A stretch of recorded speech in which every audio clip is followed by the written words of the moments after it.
Welcome to mathematics untold. आज हम लोग फिर physical science chapter 2 behaviour of gases start करने वाले हैं। आज का हमारा सेकेंड लेक्चर होगा। आज हम सेकेंड लेक्चर में शॉर्ट क्वेश्चन करेंगे। फिर से मास डिस्ट्रीब्यूशन बता देते हैं। टोटल मास 8 मार्क्स का क्वेश्चन रहेगा। एमसीक्यू 1 मार्क्स का एक क्वेश्चन रहेगा। वेरी शॉर्ट क्वेश्चन 1 मार्क्स का 2 क्वेश्चन रहेगा। शॉर्ट क्वेश्चन 2 मार्क्स का एक क्वेश्चन रहेगा। ये सब नंबर ऑफ क्वेश्चन है। और लॉन्ग क्वेश्चन 3 मार्क्स का एक क्वेश्चन रहेगा। टोटल 5 क्वेश्चन 8 मार्क्स का रहेगा। ओके। एमसीक्यू फिर से एक बार और बता देता हूं। एमसीक्यू 1 मार्क्स का एक क्वेश्चन रहेगा। Very short answer type question 1 marks का 2 क्वेश्चन रहेगा। ठीक है। Short answer type question 2 marks का एक क्वेश्चन रहेगा। Long answer type question 3 marks का एक क्वेश्चन रहेगा। ओके। टोटल मार्क्स जो है वो 8 मार्क्स रहेगा और टोटल जो क्वेश्चन है वो 5 क्वेश्चन रहेगा। ठीक है। तो इस तरह से क्वेश्चन यहां पर गिवन रहेगा। नाउ तो हम लोग ये सब इसका फर्स्ट क्लास हम लोग कर चुके हैं। आज हम लोग सेकेंड क्लास करेंगे। ओके। नाउ ये सब फर्स्ट क्लास में हम लोग समझा चुके हैं। ठीक है। क्वेश्चन नंबर 1 2 3 ये हम लोग समझा चुके हैं। क्वेश्चन नंबर 4 5 6 7 ये भी हम लोग समझ चुके हैं। 8 9 10 भी हम लोग कर चुके हैं। 11 12 13 भी डन है। 14 भी। ठीक है। एंड लास्ट 15 16 17 ये सब हमारा क्वेश्चन। ठीक है। Very short answer type question में हम लोग कर चुके। आज हम लोग शॉर्ट आंसर टाइप क्वेश्चन करेंगे। ठीक है। चलिए स्टार्ट करते हैं क्वेश्चन नंबर 18 से। आज का हमारा पहला क्वेश्चन होगा क्वेश्चन नंबर 18। ठीक है। Short answer type question. Okay. What is normal temperature and pressure. ठीक है। इस क्वेश्चन में पूछा गया कि नॉर्मल टेम्परेचर और प्रेशर क्या होता है। ठीक है। इसके प्रीवियस वाले लेक्चर में हम लोग यहाँ पे 2 वर्ड आता है। एक आता है एचटीपी और एक आता है एनटीपी। ठीक है। तो यहाँ पर एनटीपी के बारे में पूछा गया है। ठीक है। एचटीपी मतलब स्टैंडर्ड टेम्परेचर प्रेशर और एनटीपी मतलब नॉर्मल टेम्परेचर एंड प्रेशर। इसका हम शॉर्ट फॉर्म यहाँ पर भी लिख देते हैं। ओके। एचटीपी में जो हमारा वो टेम्परेचर होगा स्मॉल टी का वैल्यू लिखते हैं वो होगा 0 डिग्री सेल्सियस या फिर 273 केल्विन। एनटीपी में जो हमारा टेम्परेचर होगा वो होगा 20 डिग्री सेल्सियस और 20 डिग्री सेल्सियस में 273 ऐड करेंगे तो 293 केल्विन। ओके। तो एचटीपी और एनटीपी में टेम्परेचर का डिफरेंस होता है और प्रेशर। ठीक है। एचटीपी का फुल फॉर्म है स्टैंडर्ड टेम्परेचर एंड प्रेशर। तो यहाँ पर जो प्रेशर होगा वो 1 एटीएम होगा और यहाँ पर भी जो प्रेशर होगा वो भी 1 एटीएम। 1 एटीएम का मतलब होता है 76 सेंटीमीटर ऑफ एच। अगर मरकरी का हाइट सी लेवल में 76 सेंटीमीटर अगर उठ जाता है तो उस हाइट जो हाइट उठा है वो एयर की वजह से उठा है। तो उतने हाइट जो है वो एयर की वजह से उठ रहा है तो इसलिए हम लोग उस प्रेशर को 1 एटीएम कहते हैं।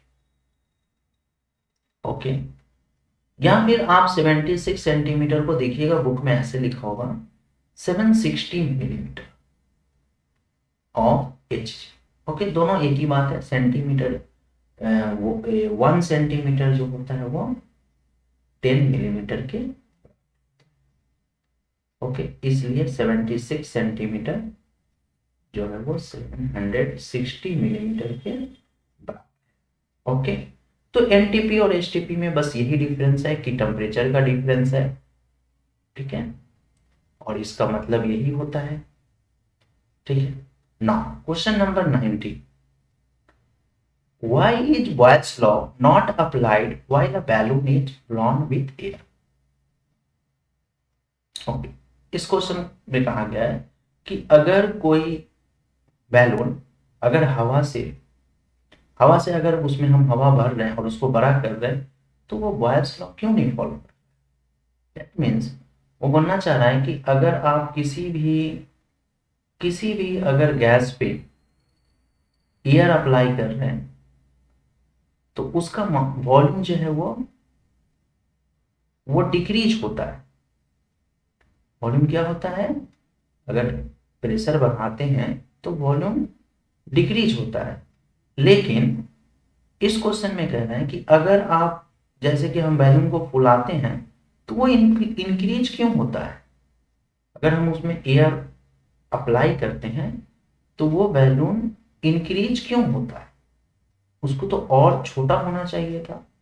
दैट मीन्स वो बॉयल्स लॉ फॉलो नहीं कर रहा है। तो आखिर क्या कारण है कि बॉयल्स लॉ फॉलो नहीं कर रहा? ओके, तो इसका आंसर होगा कि बॉयल्स ने जब अपना लॉ दिया था, ओके, बॉयल्स ने जब अपना लॉ दिया था तो कहा था कि pressure is inversely proportional to volume. That means कि आप किसी गैस का प्रेशर बढ़ाएंगे तो वॉल्यूम डिक्रीज हो। लेकिन उसके साथ साथ एक कंडीशन भी उन्होंने अप्लाई किया था कि मास जो है वो गैस का कांस्टेंट होना चाहिए, ठीक है, और नंबर ऑफ मोल्स भी कांस्टेंट होना चाहिए और टेम्परेचर भी कांस्टेंट होना चाहिए।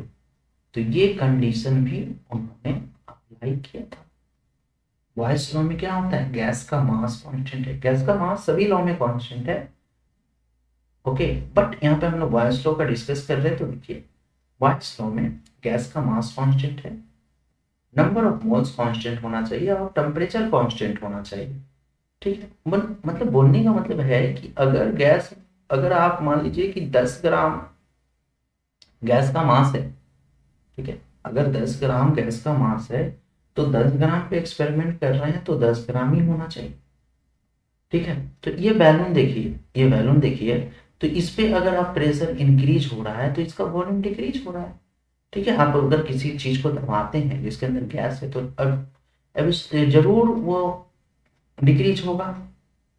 तो मान लीजिए कि ये 15 ग्राम है, एग्जाम्पल, गैस तो बहुत हल्का होता है, 15 ग्राम है, तो ये 15 ग्राम ही होगा, लेकिन इसका वॉल्यूम क्या हो जा रहा है? डिक्रीज हो जा रहा है, ठीक है। तो इसका मास देखिए हर केस में सेम है, मास फिक्स है, मास जो है वो कांस्टेंट, ठीक है। लेकिन जब आप बैलून में एयर अप्लाई करें तो बैलून बड़ा हो जाएगा।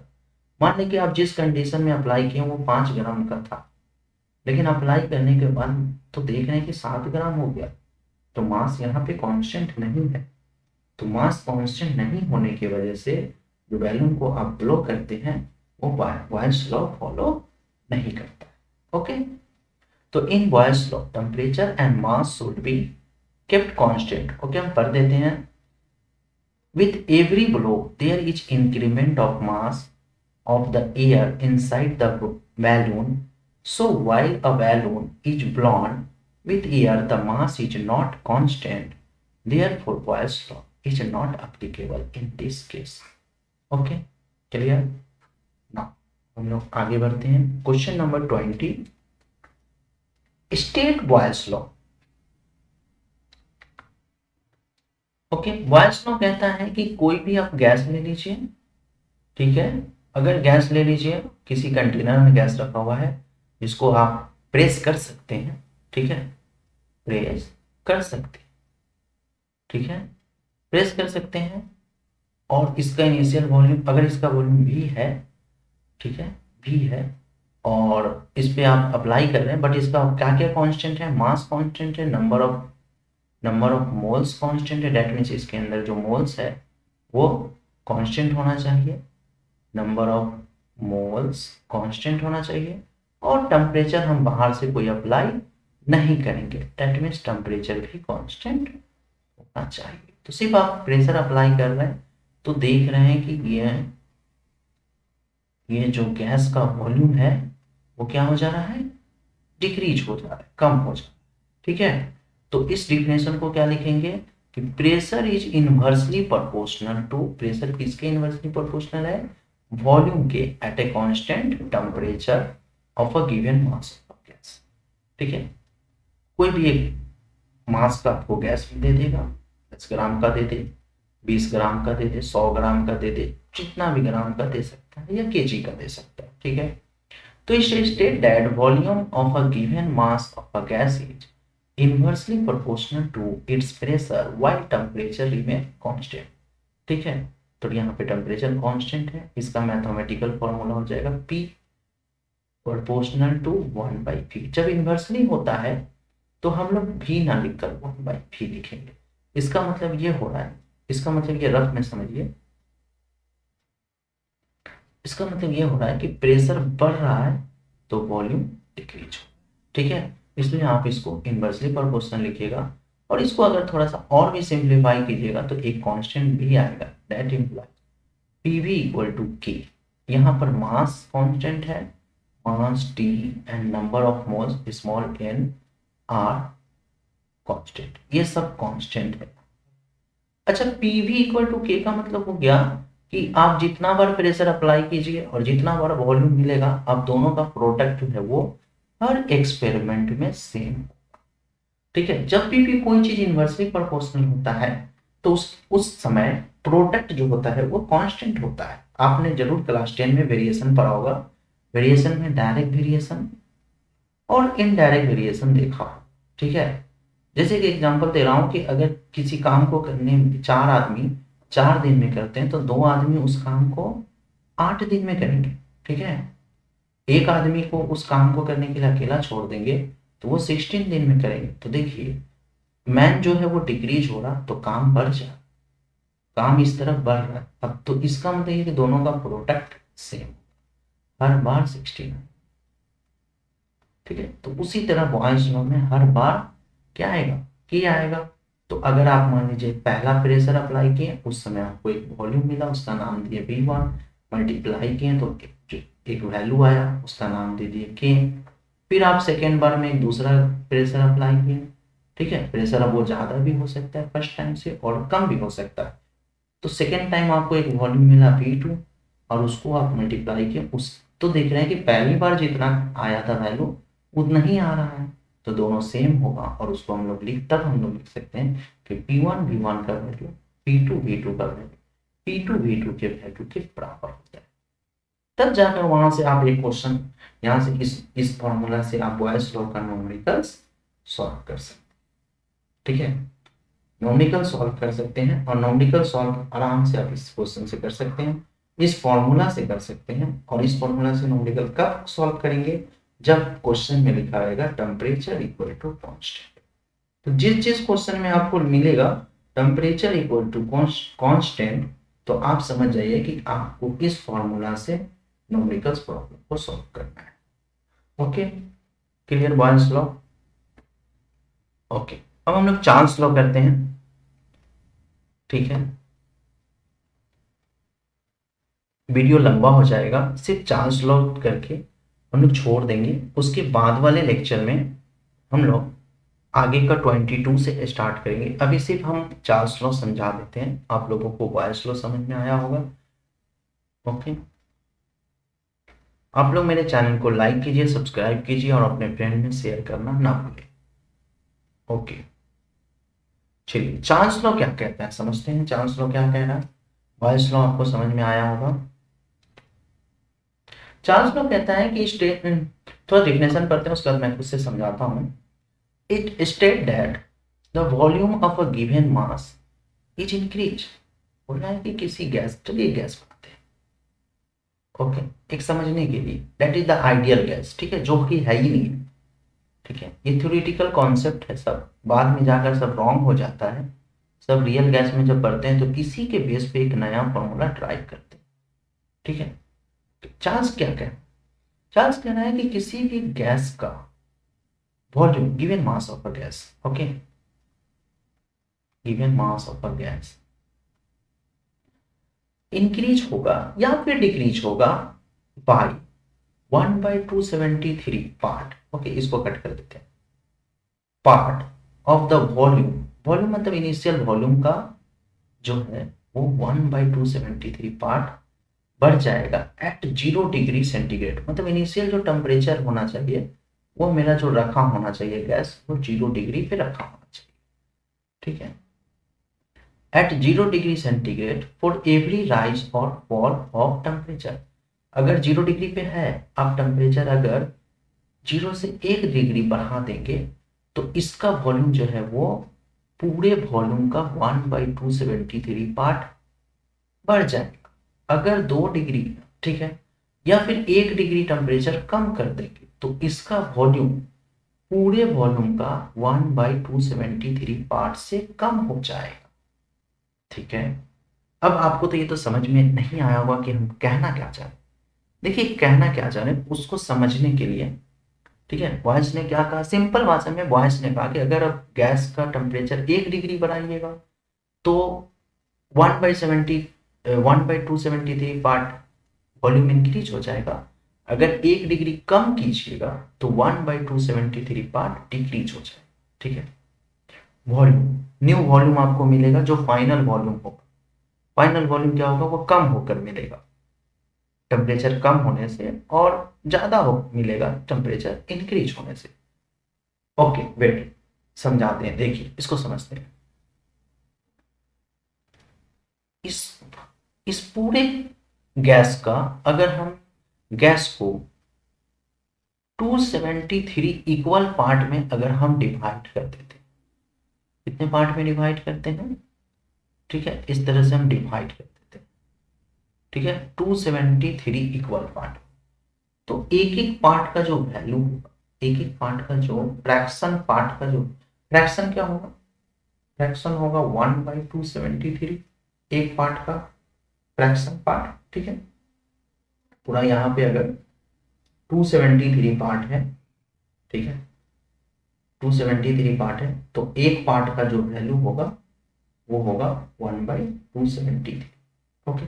तो एक पार्ट का वॉल्यूम कितना होगा, पूरा का वॉल्यूम जो है वो हम मान लेते हैं V0 था, तो एक पार्ट का volume, volume of one part लिख लेता हूं, वॉल्यूम ऑफ वन पार्ट, एक पार्ट का वॉल्यूम होगा V0 इंटू 1/273, ठीक है, क्योंकि वैल्यू है, आप ये जो ये पार्ट हुआ और पूरा वॉल्यूम अगर V0 है तो एक पार्ट का वॉल्यूम होगा पूरे का 1/273, ठीक है।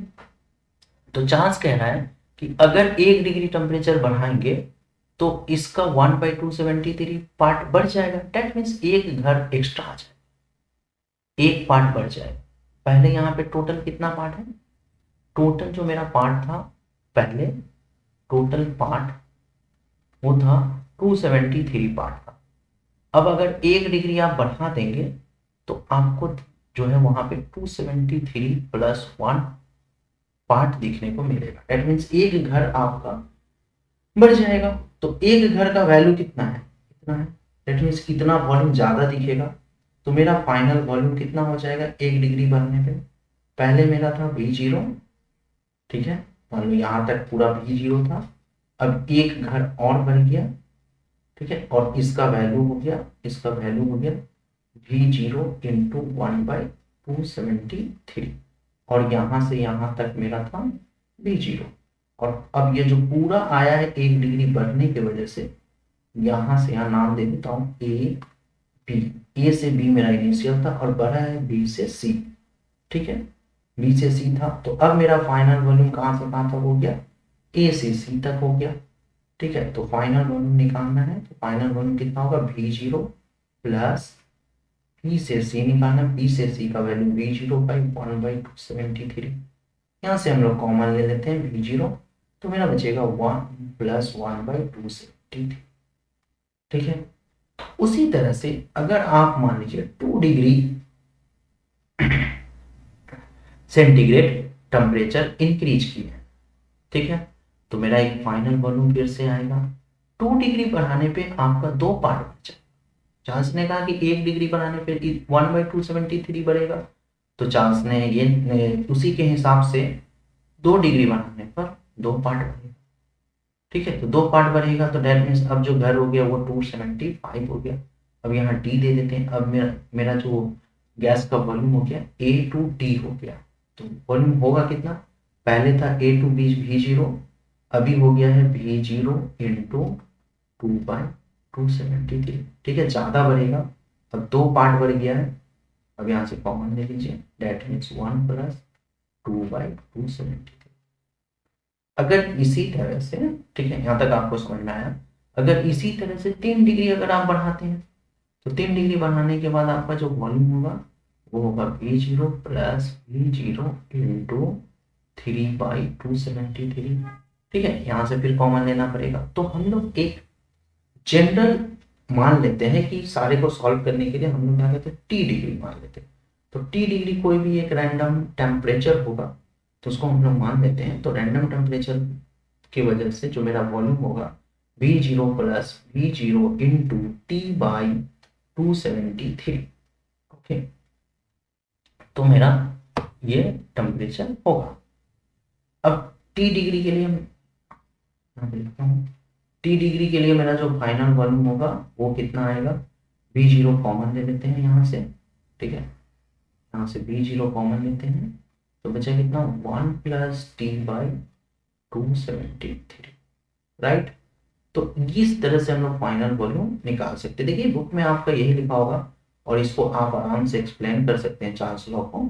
ये मैथमेटिकल एक्सप्रेशन है और मैथमेटिकल इक्वेशन है जिससे आपको समझ में आएगा। ओके ना, तो यही कहना चाह रहा। अब उसी तरह से अगर हम मान लीजिए कि 1 डिग्री आप कम कर दिए, तो आपका जो 273 के जगह पर अब एक घर कम हो जाएगा, जहाँ पे अब उल्टा होगा। ठीक है, तो एक घर कम हो जाएगा, तो आपको मान लीजिए कि ये B से नीचे आ जाएगा C डैश में। अब नया जो घर वो बनेगा वो A से C बनेगा, तो वहां पर आपको क्या करना होगा, जहाँ पे प्लस है 1 डिग्री के लिए, जहाँ पर प्लस है वहां पे आपको पे माइनस करना पड़ेगा, फाइनल वॉल्यूम कम आएगा। ठीक है, अब फिर 2 डिग्री बढ़ाइएगा तो 2 घर बन कम हो जाएगा। ठीक है, 2 घर कम हो जाएगा, अब 271 आ जाएगा, तो उसका वैल्यू जो है वो यहाँ पर माइनस देना पड़ेगा। तो यहाँ पर नया जो फाइनल वॉल्यूम होगा डिग्रीज के लिए वो होगा V0 minus V0 into T/273। यहाँ से आप कॉमन ले लीजिएगा V0 1 माइनस T/273। ओके, तो चांस यही कहना चाह रहा है कि 1 डिग्री के लिए एक घर बढ़ता है, 2 डिग्री के लिए अगर गैस का 273 घर बना देते हैं, पार्ट बना देते हैं, ठीक है, तो 1 डिग्री टेम्परेचर बढ़ाते हैं तो 1 डिग्री बढ़ेगा, 2 डिग्री टेम्परेचर बढ़ाते हैं तो 2 डिग्री, और अगर कम करते हैं तो उसी तरह से कम होगा। ठीक है, तो गैस का वॉल्यूम पे डिपेंड करता है। अगर बड़ा गैस का, अगर गैस का वॉल्यूम ज़्यादा रहेगा तो वहाँ पे जो है वो ज़्यादा करके बढ़ेगा, 1 डिग्री टेम्परेचर देने पर वॉल्यूम ज़्यादा करके बढ़ेगा। अगर गैस का वॉल्यूम पहले से कम रहेगा तो 1 डिग्री देने पे कम करके बढ़ेगा। ओके, मतलब क्योंकि उसका जो पार्ट हम लोग बनाएंगे, छोटे गैस का 273 पार्ट में अगर डिवाइड करेंगे तो कम कम करके करना पड़ेगा, और बड़े गैस को डिवाइड करने के लिए हमें ज़्यादा ज़्यादा करके डिवाइड करना पड़ेगा। ओके ना, नेक्स्ट वीडियो में थोड़ा और काम होगा, अभी तक यहाँ तक रखते हैं। ओके, वीडियो बड़ा हो रहा है। Thank you, take care. आप लोग मेरे चैनल को लाइक कीजिए, सब्सक्राइब कीजिए।